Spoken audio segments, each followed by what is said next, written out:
Ça dit quoi la famille? J'espère que vous allez bien. Moi, ça va super bien.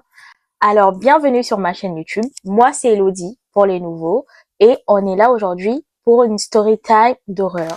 Aujourd'hui, je vais vous raconter une histoire d'une amie qui s'est passée à Sinnamary, encore une fois, en Guyane française, chez moi, en fait. Chez moi.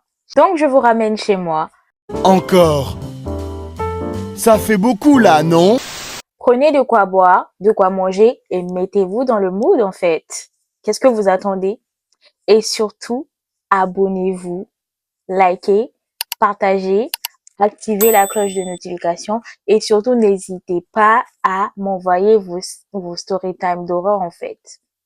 Je vous laisse juste en bas mes réseaux, comme ça vous pouvez me raconter vos histoires. Maintenant qu'on s'est tout dit, let's go!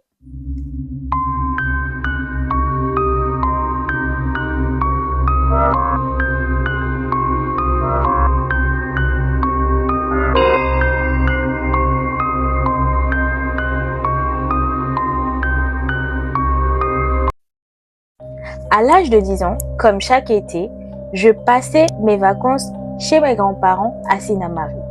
Leur maison avait 3 chambres côte à côte. Je partageais celle au bout du couloir avec 6 autres enfants. Cette chambre avait 2 fenêtres, l'une en baie vitrée et l'autre en tôle, les vieilles fenêtres à l'ancienne. La baie vitrée était couverte d'un rideau presque transparent.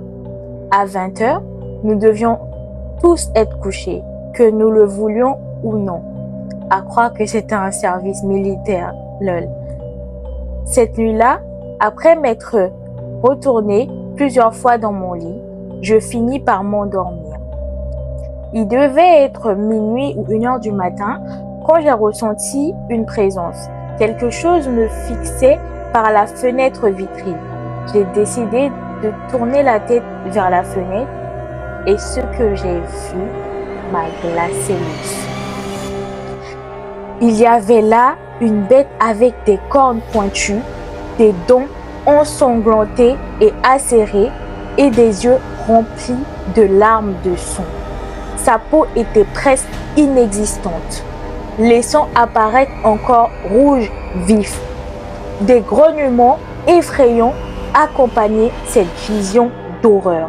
Je me suis littéralement pissée dessus, paralysée par la peur. Incapable de bouger, je ne pouvais que fermer les yeux et espérer que cette créature disparaisse.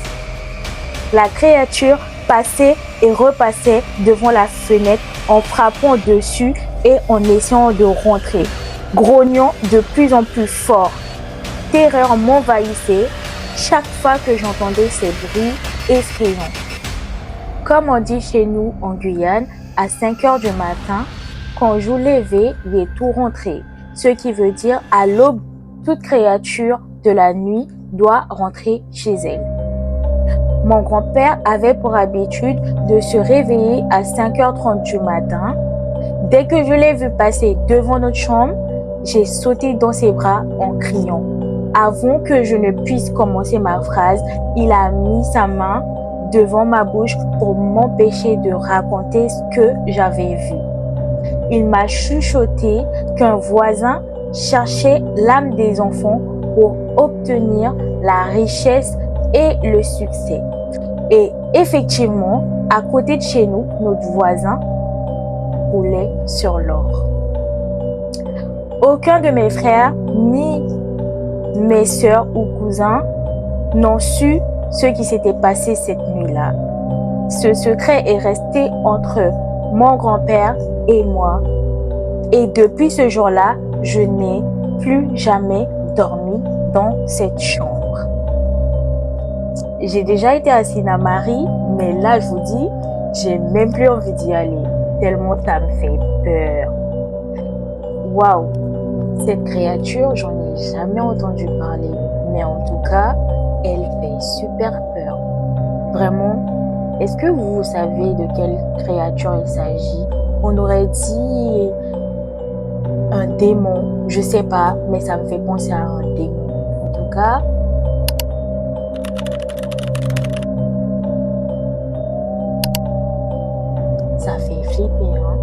Ça fait vraiment flipper. En plus, voir ça à 10 ans, waouh, le trauma, après, moi je vois ça même maintenant à 24 ans là, je m'évanouis, hein. Moi c'est fini, hein. Vous avez fini avec moi. En tout cas, elle a été vraiment courageuse.